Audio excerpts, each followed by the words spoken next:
The latest is that GSK has now admitted that its employees in China, or some employees in China, have broken Chinese laws and gone beyond the internal controls of the company.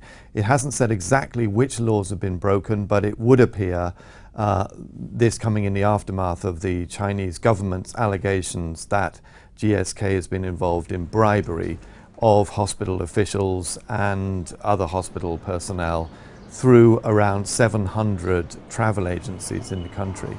The other thing that's been happening is that the size and the scale of this probe by the Chinese authorities into the pharmaceutical industry appears to be widening. And we've had a report from China that the offices of AstraZeneca have also been visited, though it's not quite clear whether that's related to this corruption probe or not. And the offices of the Belgian pharmaceutical company UCB have also been visited. There does appear to be a very perceptible tightening of official attitudes towards foreign companies in China. We have seen, especially this year, several official criticisms towards foreign companies.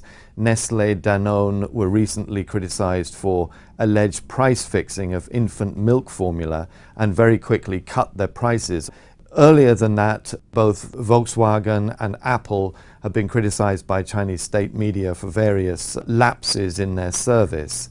In total, it is very clear that foreign companies in China are facing a much tougher operating environment as the government tightens its oversight of their activities. The deepening anti-corruption probe campaign, which has been launched by President Xi Jinping's government since he came to power last November.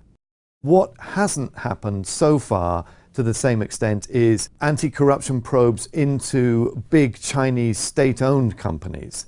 And I think many observers will be concerned and will be watching to see whether the government's anti-corruption campaign is even-handed in the types of companies that it targets.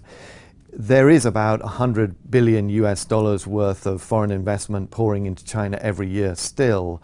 And although, therefore, China remains very popular for foreign investors, the competitiveness of China as a manufacturing base is waning. The operating environment is becoming more difficult. Wages are rising.